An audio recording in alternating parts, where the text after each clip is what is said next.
دوستو تیسرا پوائنٹ یہ ہے کہ خود کو دھوکہ دے کر اپنی خوشیوں کو برباد مت کریں۔ جیسا کہ ہم نے پہلے سیکھا ہے کہ اگر خوش رہنا چاہتے ہیں تو ہمیں جھوٹی تعریف کو رد کرنا ہوگا، لیکن پھر بھی جھوٹ کی دوسری قسمیں بھی ہوتی ہیں جو ہماری خوشی کو خراب کر سکتی ہیں۔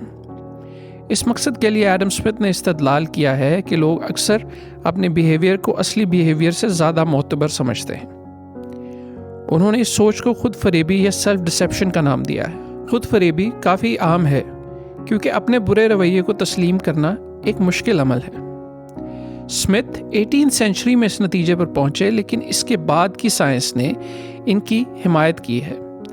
ریسرچرز نے ایک چیز کی نشاندہی کی ہے جسے تصدیقی تعصب یعنی کہ کنفرمیشن بائس کہا جاتا ہے۔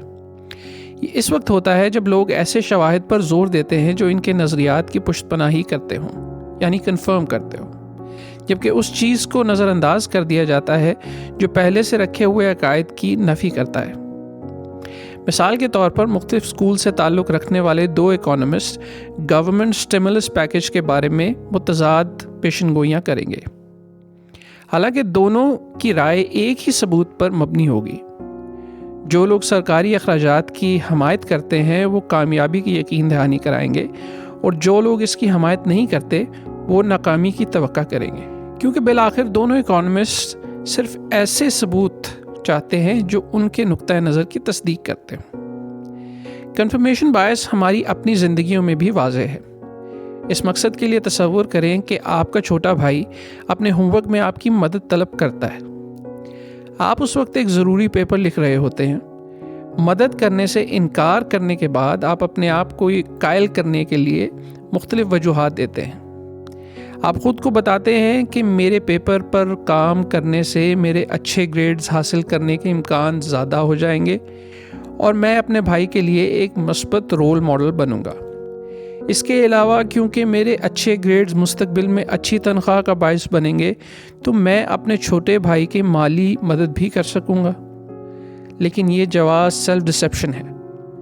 آپ خود کو یہ باور کرانے کی کوشش کر رہے ہیں کہ آپ حقیقت سے زیادہ معزز ہیں۔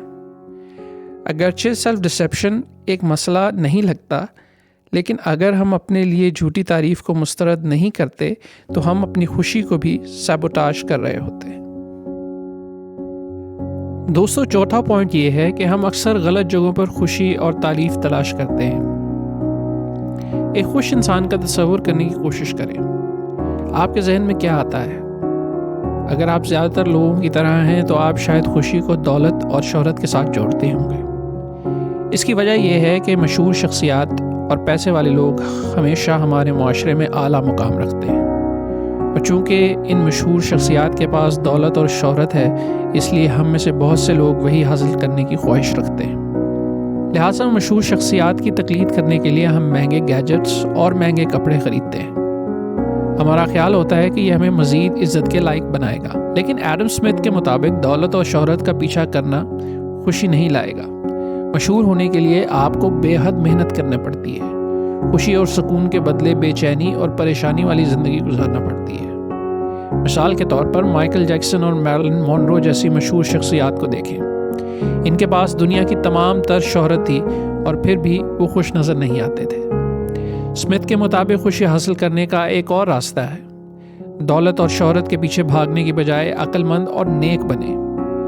اس طرح آپ حقیقی طور پر تعریف اور احترام کے لائق ہوں گے، جو کہ آپ کو خوشی دے گا۔ اسمتھ کے مطابق عقل مندی اور نیکی کا مطلب دوسروں کے ساتھ مناسب طریقے سے پیش آنا ہے۔ اپنا طرز عمل ایسا رکھیں جو دوسروں کے لیے قابل قبول ہو۔ مثال کے طور پر آپ اپنے دوست سے گزشتہ دن کی گئی چھٹی کے بارے میں پوچھتے ہیں تو وہ کچھ پریشان دکھائی دیتا ہے، تو آپ یہ کہہ کر فالو اپ کریں گے کہ کیا سب کچھ ٹھیک ہے؟ اس کے بعد کیا گیا ہر سوال یہ مد نظر رکھ کر کیا جائے گا کہ آپ کے دوست سے آپ کی کتنی فرینکنس ہے، جبکہ سڑک پر چلتے ہوئے اجنبی کو پریشان دیکھ کر اس سے پرسنل سوال کرنا بھی مناسب نہیں ہوگا۔ اب تک کے لیے بس اتنا ہی۔